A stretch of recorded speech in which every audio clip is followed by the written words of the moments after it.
Okay, it's been a bit of a whirlwind 72 hours, I suppose. They were in, they were out. Now it's time to shake it all about. And yes, that was a hokey cokey joke. So I will turn around.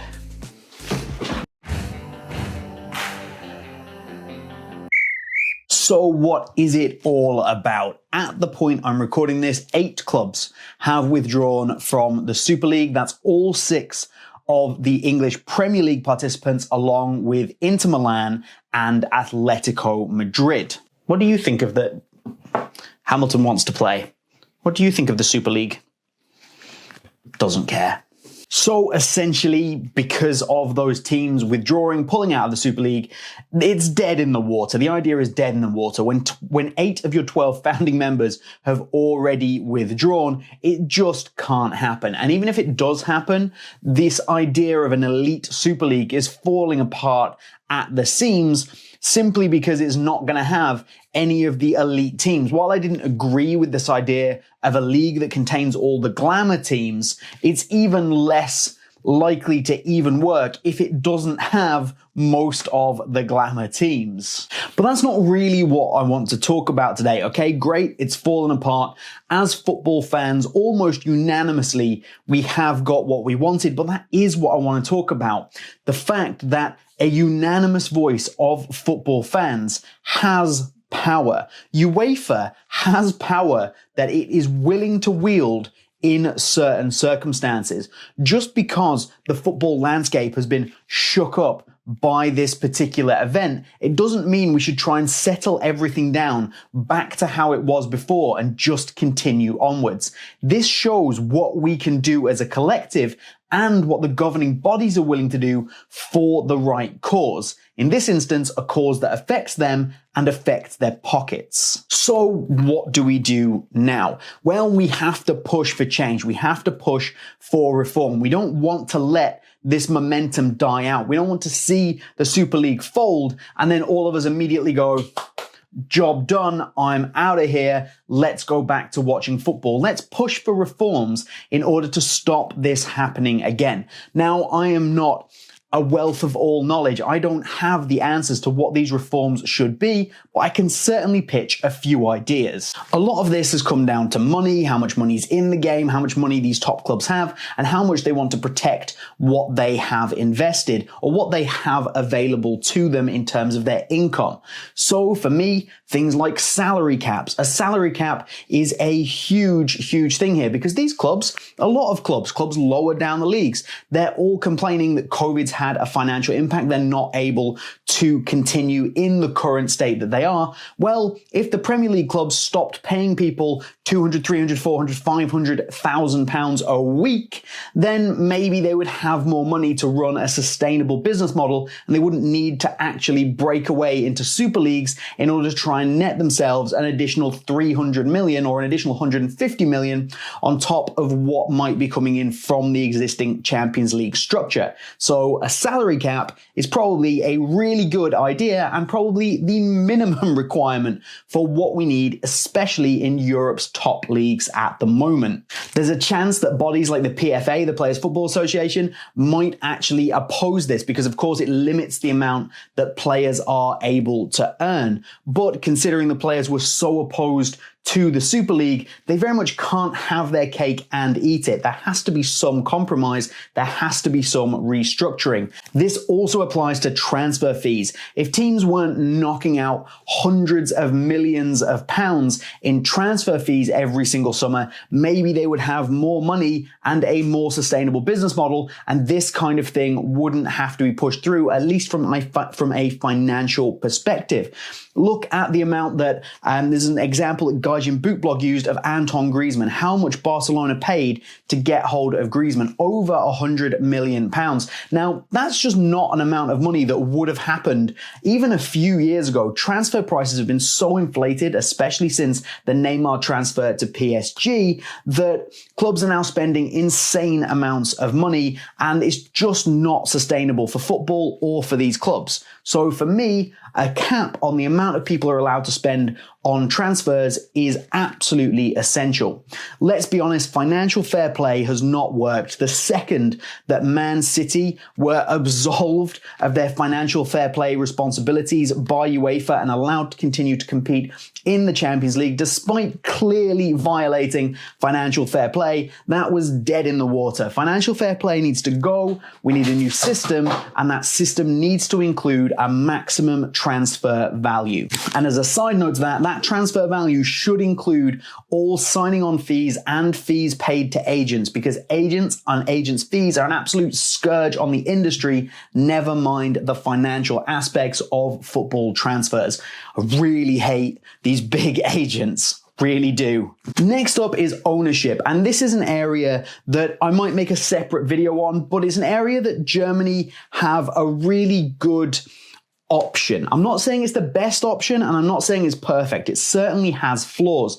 But Germany, the Bundesliga, they have a 50+1 rule, which essentially means that 51% of all their clubs are fan-owned. So they're not owned by international conglomerates that can decide things like, oh, let's go and join a Super League because it's worth a lot of money to us. Let's go and create this closed loop system. Let's go and create franchise football, because that's not going to be allowed when 51% of the ownership of the clubs, at least 51%, is based within Germany and within the clubs. So yes, that affects the finances of the clubs, but I don't see Bayern Munich complaining very much. So of course there are issues around this particular method of ownership. However, it's definitely something that we can look to expand on and something we can look to change, because let's be honest, the ownership requirements for clubs within the Premier League specifically are a joke. Because if you have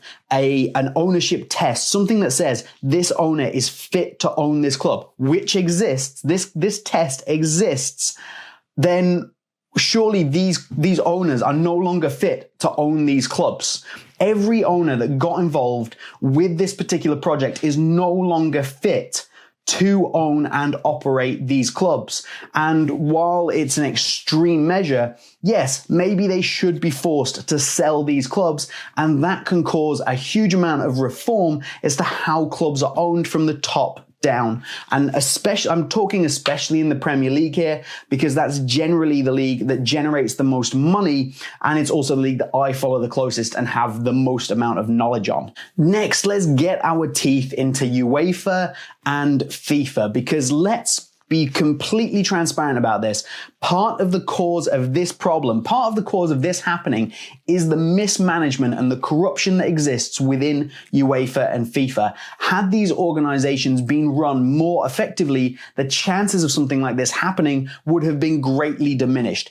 Could they have still happened? Yes, because honestly, these clubs are simply greedy. Admittedly, some of them seem to have gone along with it at the last minute for fear of being left behind, but it's fear of being left behind financially more than anything else. FIFA and UEFA have to be reformed, and I have said multiple times that I am not against FIFA and UEFA being replaced or having a brand new governing body, breaking away from them, breaking away into different leagues like the Super League is trying to do. I am okay with all of that, but it's got to be done in the right way. There is clearly money available from investors in order to do this kind of thing, but it's got to be done with football at the forefront, not money. It's got to be done with the idea that grassroots football is going to be super important to this model, and that everybody gets to compete up to the highest level. Everybody can work towards becoming the champions, towards winning the Champions League or whatever that can be.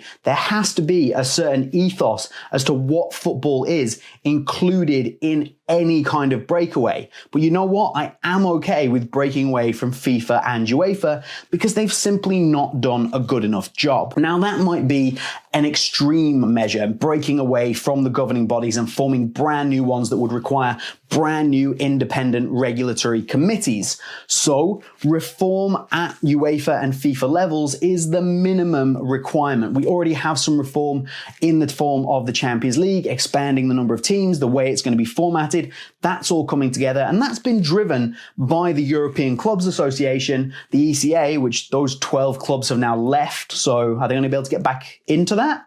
Are the people who left their UEFA positions going to be able to get back on the board?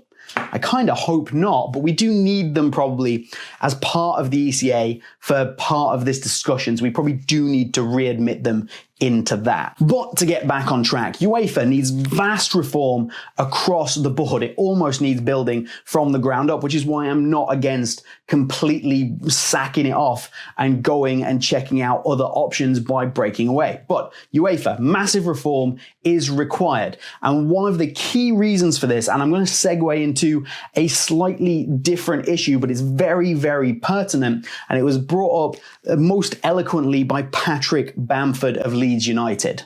To paraphrase, the problem is that when their money was threatened, when UEFA's income was threatened, they moved swiftly, decisively. They threatened to expel entire teams and players from their competitions when their money was threatened.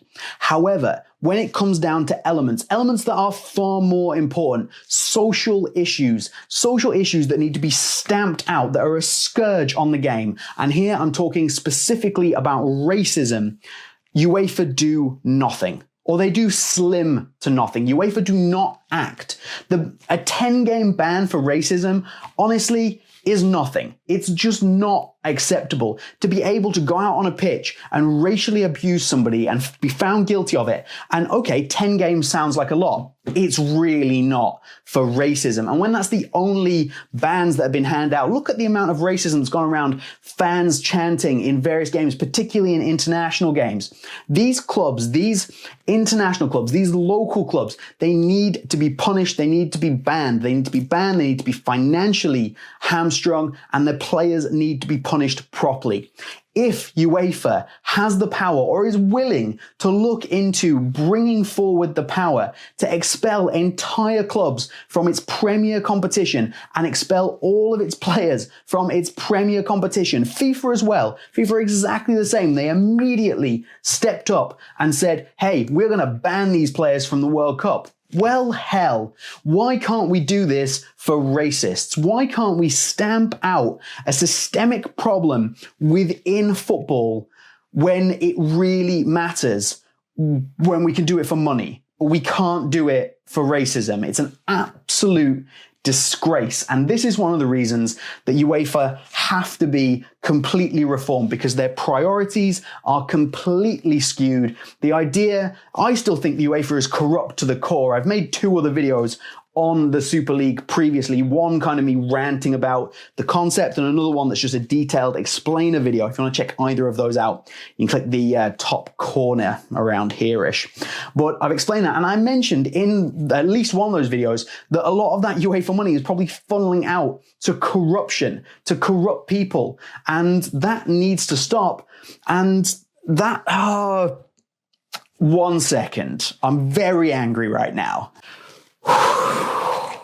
Okay, the ranting and the anger must cease eventually. But over the last 3 days, we have shown that as football fans, if we come together for the right cause, we have power and we have influence. And we now have to use that power and use that influence in order to push for genuine reform that's going to genuinely benefit the game. This isn't over. This doesn't stop now. Don't hang up your hat and stop talking about this. Look for how the game can be changed, how the game needs to be changed. Speak to your clubs. Speak speak to your local representatives and push for change. Change in our national game, change in the game that we love, change in both in Europe and worldwide. We have the motivation. We can be mobilized. And when we do mobilize, we are a force. And we need to continue that going and to drive genuine benefits to football to save the game and to stop something like this from happening again. Because I guarantee you, if we don't, a few years down the line, something similar to this will come up again. The governments of countries, the national football associations, UEFA and FIFA have also shown their hand here. They've shown how much power they have and how far they are willing to go. We are now able to hold them to account and say, you can do this.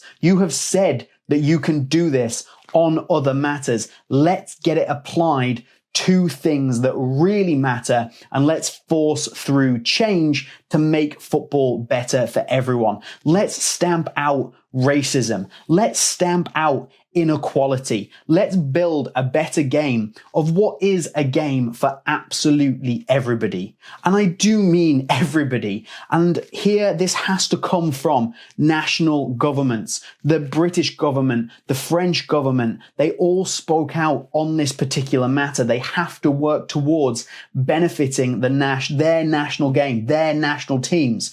Then we have people like the FA, all of the other associations that work with and around the FA, they've all spoken out on this. Clubs, ownerships, all the 14 clubs left in the Premier League, they all spoke out on this. We can't just bend over and allow these big clubs to just slot back in and it to continue to happen. All of these people need to continue to push for reform, and UEFA and FIFA need to get their house in order. Otherwise, the push for a genuine breakaway league that genuinely does represent football is going to grow and grow, and it's going to come from the fans because we can do it. We've shown we can do it, and they have to make real change that enacts real change at both a social level and to football as a global game. This was a huge thing for football this week, so of course I had to get on here. I had to cover it. I'm hoping that this just continues to unravel. All 12 teams will be out, and there'll of course be punishments doled out, and I will keep you up to date on those with some shorter videos, maybe just some snippets to keep the story going, to make sure you are informed. But I'm hoping, at least for a while, that this is the last time that I have to break away from the boot reviews to talk about the potential downfall of football as we know it. Do remember to like the video, get subscribed to the channel, and that's all from me here today. Thank you for watching Boot Wizard. I've been James. We'll see you soon.